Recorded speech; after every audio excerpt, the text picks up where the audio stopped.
Hey everybody, we are in lesson 1.5, evidence about gases in the atmosphere. It is Friday, April 17th. Hey, our unit question, what causes climate change? That hasn't changed. Our chapter question also is the same. Why is the ice on Earth's surface melting? That's what we're trying to figure out in chapter 1. We're trying to get to the bottom of this.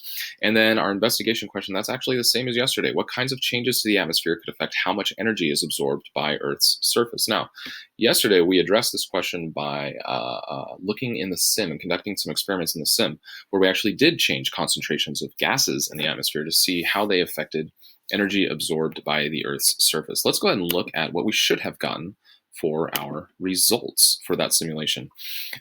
Nitrogen dioxide was one of the gases that we were supposed to change. And we should have noticed that, hey, when you change nitrogen dioxide, whether you increase it or decrease it, we don't really notice a change in the amount of energy absorbed by the Earth or the temperatures, the amount of ice. Nothing changed. Nitrogen dioxide didn't seem to have much of an effect at all. Carbon dioxide, however, when we increase the amount of carbon dioxide in the atmosphere, we should have noticed that energy absorbed by the surface increased. If the energy absorbed by the surface increased, the temperatures also are increasing. If the temperatures are increasing, yes, you guessed it, the amount of ice will decrease. Sulfur dioxide. When we add sulfur dioxide to the atmosphere, we notice the opposite. You actually see energy absorbed by the surface decreasing and temperatures decreasing. So just by these three gases alone, we see, hey, they're all doing different things. They're not all doing the same thing. It's not like you just add any gas to the atmosphere and it's going to get warmer, or you add any gas to the atmosphere and it's going to, get cooler. But they react differently, don't they? The last one, methane. It actually acted similarly to carbon dioxide, where when you increase methane, we saw that the energy absorbed by the surface increased, temperatures increase, and again, the amount of ice is decreasing there. So these were the results we should have gotten from the simulation. Let's move on to today's lesson. I'm going to go ahead and read for you the introduction, lesson 1.5, evidence about gases in the atmosphere. What might be causing ice on Earth's surface to melt? Today, you'll look at evidence about temperature and different gases in the atmosphere. This will prepare you to help the World Climate Institute create diagrams that will help explain possible causes to the public. So we're going to be analyzing a lot of data today, looking at a lot of graphs, and we are going to be using the modeling tool online in order to create these diagrams to try to explain what's going on. But first, let's go to our warm-up. Please amplify, thank you. So the warm-up is actually asking about the article that you were supposed to have read yesterday about the ozone layer. So we have two questions here. The first one, based on what you read, what is true about gases in the atmosphere? Number two, based on what you read, what is true about the ozone hole? Okay, I'm going to go ahead and give you a second to answer those. So go ahead and hit pause. So this first question, what is true about gases in the atmosphere? We should have noticed this. We actually kind of just talked about that, didn't we? Different gases in the atmosphere affect energy differently. They don't all do the same thing. Like we saw with ozone, it didn't increase global temperatures or decrease global temperatures, but it did something quite different, didn't it? Based on what you read, what is true about the ozone hole? And we should have seen that the ozone hole does not affect global average temperature. Does it allow more energy in if there is a hole in the ozone layer? Well, yeah, it does. But like the article said, not enough. It doesn't have a significant effect on the amount of energy absorbed by the surface or changing global temperatures. So that's what we should have gotten from the article. Let's go ahead and jump to activity number 2, our student-to-student discussion, analyzing gas and temperature data. You're going to be looking at a lot of graphs, and you're going to be interpreting them and answering some questions about them. So starting off, we have this first question. Which time period's data would provide the best evidence? Now, we kind of talked about this earlier. We said if you have more data, you're going to have more reliable, you're going to be able to draw more reliable conclusions about what is happening. You're going to see, what was that word? Trends. That's what you're going to see. You're going to see trends as opposed to fluctuations. Trend is what is happening over the long term. The fluctuation could just be any kind of change. It might not show exactly what is happening. So go ahead and answer that question. I mean, we should be choosing A here because that represents the longest amount of time. So for the rest of these, again, you're going to be looking at different graphs and you're going to be answering some questions about them. You can see it goes 2, 3, 4, 5, 6. Oh my gosh, and it keeps going. 2, 3, 4, 5, more graphs, more graphs, and you're comparing them side by side. Once you get to 6, though, it's starting to ask you some questions like, hey, okay, you've looked at all these graphs. Now what? Now what do you think? What kind of conclusions can you draw from that? So I'm going to go ahead and let you look at those graphs, analyze the data, answer all of those questions right now. So go ahead and hit pause. Before we move on to the next activity, I actually want to talk about number 6 here. It says, which of the following claims do you think might be supported by the graph evidence? You can choose more than one. Great. So we should have noticed this. First, increasing carbon dioxide is causing temperature to increase and ice to decrease. We should have noticed that that those two graphs seemed to match, where we saw an increase in the carbon dioxide. We also saw an increase in the temperature at the same time. This as well, increasing methane is causing temperature to increase and ice to decrease. Again, we saw just like with carbon dioxide, we saw the methane levels increasing. We saw the temperature levels increasing. This one, however, decreasing sulfur dioxide is causing temperature to increase and ice to decrease. Now we know that adding sulfur dioxide to the atmosphere is going to cause it to temperatures to decrease, but that's not what we saw happening. What we saw happening, which one was it? 5. Here we go. Sulfur dioxide. It looked like, yeah, okay, we had the overall trend was that it kind of went up here, but it didn't really increase or decrease significantly.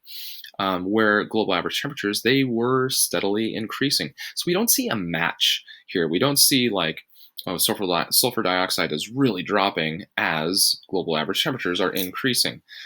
So we are going to kind of throw that one out and say, no, sulfur dioxide, the amount of sulfur dioxide in the atmosphere doesn't seem to be having an effect on our current warming trend. Maybe it did in the past, maybe it will in the future, but not right now.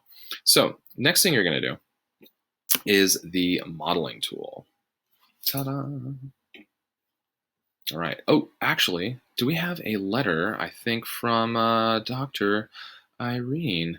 Is it number 2 on here? I'm going to find it. We do have a letter from her, though. Let's go ahead and look at it really quick. I know where we'll find it right here. And let's read it. Where is it? Well, let's go to projections. Here we go. From Irene to student climatologist. That's you.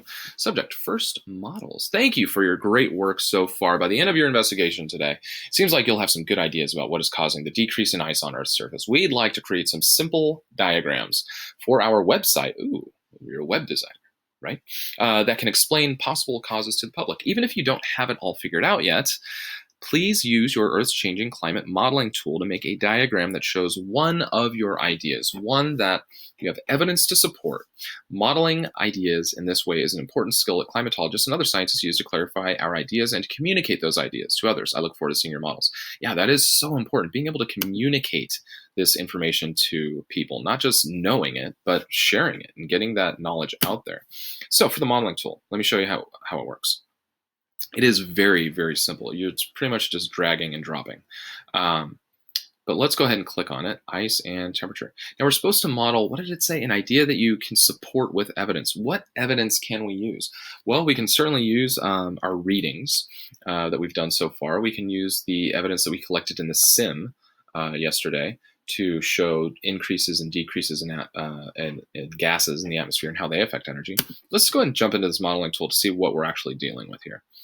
And you'll notice it looks kind of similar to the sim with some key differences. Thank you, Amplify. Continue loading, please. Don't stop. Don't stop. Don't stop. Don't stop. Oh, here we go. Show one idea about what is causing ice to melt and temperature. Okay, so look, we have all these gases over here that we can play with. I need to get rid of my window here so we can actually see what's going on. There we go. Conditions at the surface and energy absorbed. Now, there's some things you cannot change. For instance, you can't change the temperature here. That is fixed. It is showing that, hey, before some change, the temperature was, I don't know, at a medium level. After this change that you're going to show, the temperature increased. Before the change, our amount of ice seems to cover about that much. And after the change, oh, look, our ice has decreased. Well, that makes sense. Temperatures increased. It's going to melt ice. So what we need to show is, well, what could have changed? Now, all of these gases over here, you can drag them and drop. Oh, I guess I cannot drag them and drop them. Oh, what in the world is happening? Here we go. You can drag them and drop them right onto the model. And look, they just populate for you right there. Now I chose a low amount of nitrogen dioxide, but it could have chosen maybe a high amount of carbon dioxide.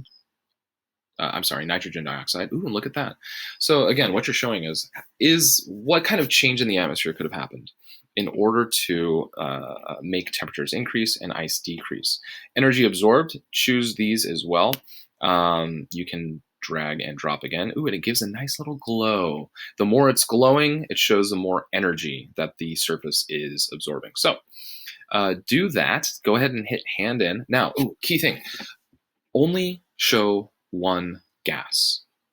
Even if you think, well, it could be a combination of things, just show one gas that may be increasing or decreasing. Don't try to put more than one on there at a time, okay? Again, make sure you hit hand in. I'm gonna give you a minute to do that right now. Hit pause. Hey, don't forget to explain what your model shows. And now let's jump to the homework. The homework, oh, this is kind of fun, actually. You're trying to make the Earth as cold as possible in the simulation. So play around with all your controls. See if you can get those temperatures to drop, drop, drop. Cover the Earth in ice. And then describe in the homework, how did you make the Earth as cold as possible? What happened with energy absorbed by the surface? And then, if you can, hey, upload a screenshot showing the Earth, I don't know, covered in ice, and showing the temperatures and what you were able to accomplish. After you do the homework, please, please, please go through the self-assessment. Make sure that you are comprehending this stuff. And if you have any questions, definitely feel free to ask. I'm going to go ahead and do a Q&A video today and post that. But there you go. Got a lot of work to do, I think. Let me know if you have any questions, and see you next time.